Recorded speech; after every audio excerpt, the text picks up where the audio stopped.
What's good, everybody? I'm Justin Miller, host and owner of Legends of Athletics, and this is another Legends of Athletics podcast.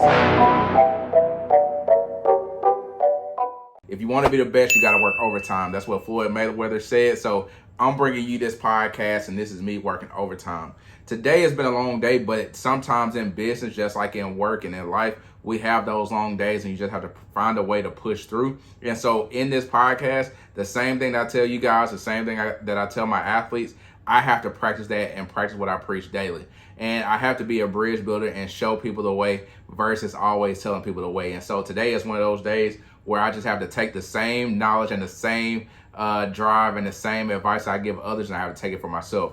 Before we get too deep into this podcast, don't forget to go like and rate this podcast, as well as share this podcast with somebody. So, like any other podcast, the more you rate it, the more you like it, the more you share it, the more people are able to listen to it. But that also helps us move up in the rankings on podcast platforms such as Apple Podcasts and Spotify and things like that. And so your support is greatly appreciated. And you guys have been very, very great in your support, and our numbers are climbing. And so continue doing what you're doing and continue helping us as we can continue growing. It feels kind of awkward being on an episode by myself because I've given you guys so many great guests, and we are going to continue that. But it feels funny because sometimes when you haven't done something in a while, you're out of practice with something, you kind of got to get back in the groove. But it feels good to kind of get back and do my own thing and, kind of let you guys hear my voice. And so for tonight's episode, or this afternoon's episode, whenever you're listening to it, I want to give you guys 5 key points to carry you to success. And success is something that I feel like I'm able to talk about because I've been in successful situations so many times. That doesn't mean that my word carries more weight than the next man or woman, but that does mean that I have a little something to say on it. And so this question really came about because of talking to a student athlete yesterday, or it may have been the day before, I can't remember. But anyway, talking to a student athlete that asked me about going to the professional level in basketball. And this kid is just hit 13 and trying to make that climb. And so it really invoked me to think a little deeper, and it also helped me to slow down in my process of thinking and really give some good advice and the best advice that I felt that I could at that time. And so the first thing I would say is to be successful, right? You gotta keep God first. I'm a believer in God. I don't know who's listening to this podcast. You may not be a believer in God, but I believe in God. That's my faith first and foremost. I may not practice the best all the time, but my faith allows me to believe in God. And I think that keeping God first, I know that keeping God first in a lot of things that I do keeps things in order, but it also orders my steps. And so you got to keep God first, and that's going to keep you with a good foundation and keep you rooted, and also keep you away from certain situations, because you have to pray for discernment, and you have to pray for guidance, and you have to pray for just the things that are going to help you. Pray for guidance, you have to pray for success, and you have to pray for the things that are going to help you get to that next level. And so whenever you're going on a journey, especially a journey that you've never been on, it's going to be filled with many bumpy roads, curves in the road, and things that you just don't see or foresee, because you're only seeing one side of the picture whenever you're asking for those things. And so as you go and as you become more successful, you just have to be tooled with more things to help you sustain the success or go to another level. Naturally, as human beings, most of us always, once we reach our goals, we want to go up, and we want to go up and succeed at another level. And so you have to make sure that you stay grounded, and also make sure you stay in tune with your spiritual side of things, because that is going to carry you way further than your common knowledge and things like that. The second thing that I wrote down was you have to have a standard work ethic and quality. When I say standard work ethic and quality, at one point in my life, I was able to work for Toyota Motors Company of Mississippi. When I worked for Toyota, one thing that we always talk about was the Toyota way. And that just meant that was the standard of practice, but that also was going to be the standard work ethic that we were going to carry out each and every day, regardless if you worked in a clinic, regardless if you worked on the line, or you were security, or you were one of the custodians. Everybody had the same level of work ethic. If you ever go into a Toyota, if you're ever able to go into a Toyota and tour anywhere in the country, they all just about look the same. Outside the size, they all just about look the same. You're going to see the cleanest factors. You're going to see the most diligent work, and you're going to see the most, everything's going to be at another level as far as car companies go. And that's why Toyota has built the brand that it has.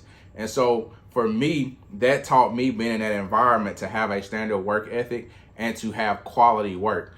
That quality work allows me to say that that's my best work, and that work is going to look the same throughout.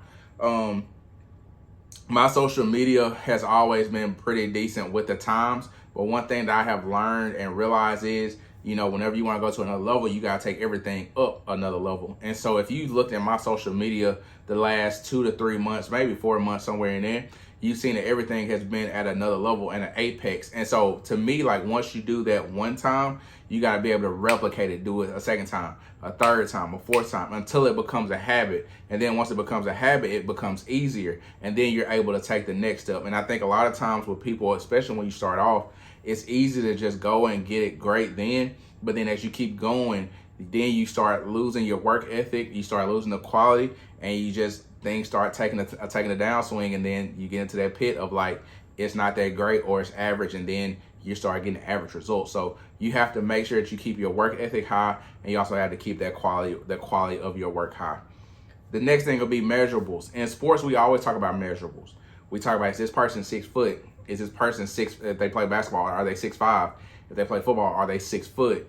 What are their weight? How fast do they run? How high do they jump? These are measurables. These are things that we look at to say, well, this athlete is great, this athlete is not so great. These are the things that we kind of look at to give us a metric, to give us a standard, kind of like what I just talked about. But the measurables are like the things that we really can't get past, but you have some people who are outliers to get past them, right? So you may have that 5'11" point guard that makes it to a high-level Division I program. You may have that 5'11" running back that makes it to a high-level Division I football program. But these are the measurables. I'm not saying you necessarily have to have all these, but there are measurable qualities that deem you to be on the road to success or be a successful person. One thing I say is, like, you have to have confidence.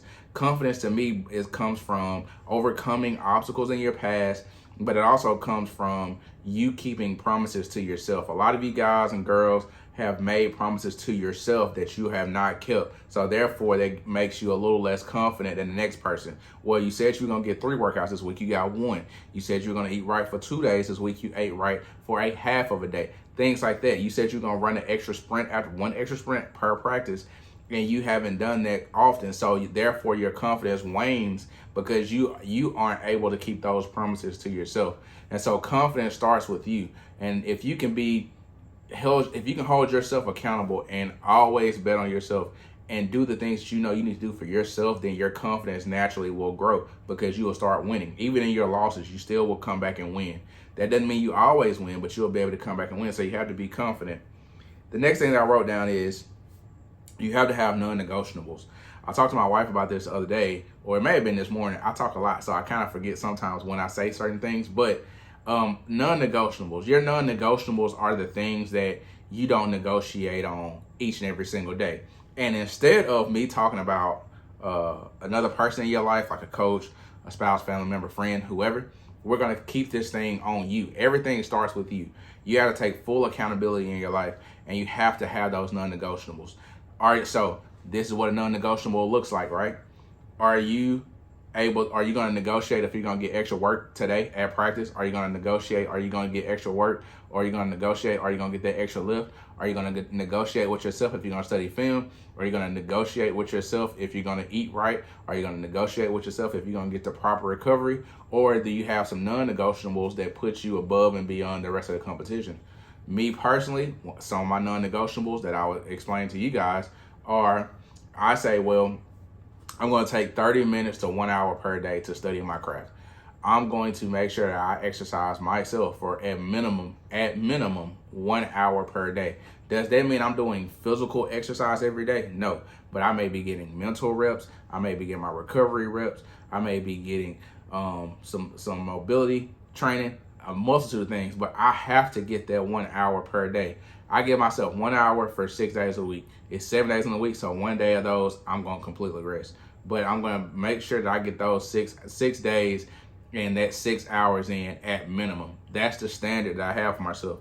Because the thing you'll realize, and a lot of you guys, even like you may be too young right now, but the older people listen to this, you will negotiate yourself out of your position.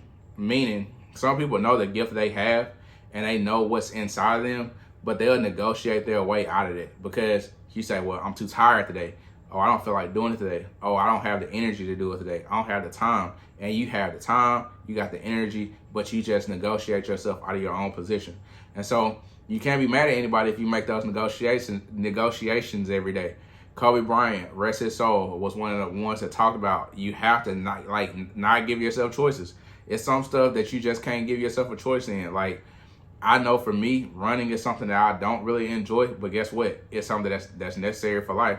And so I have to find a way to add that cardio or that conditioning element to my daily routine in order to keep myself in shape, because the line of work that I do, if I'm not available and I'm not ready, I'm not able to give my students, I'm not able to give my athletes, my clients the best of me, and therefore everybody suffers. And so that's got to be, you got to have some non-negotiables in your life, and you got to have them set, and you got to have those things in line. And the last thing I would say, to wrap this all up and put a bow on it, you got to have a little look.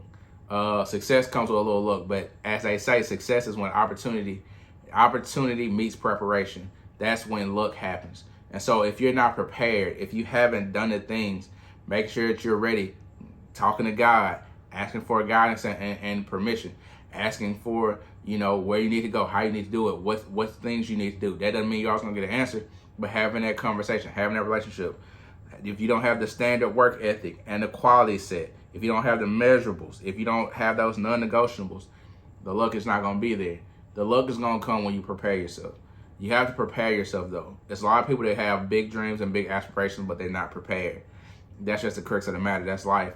And there are some people that make it a long way and they have success and massive success that are not prepared, but it's not sustainable. And so I want you guys to be successful. I want you guys to be the best you can be. That's inside and outside of sports. That's people who are athletes and people who may be non-athletes. I want you guys to be the best you can be. And I want you to be on the lookout for a lot of things. I have another one. I want another one of these I want to do. And it's lessons I learned in my 20s that carried over into my 30s. I think, but I know it's going to be a great one. And you guys, always, don't forget to like, subscribe, holler back at your boy. And as always, make sure you tell somebody, and be legendary.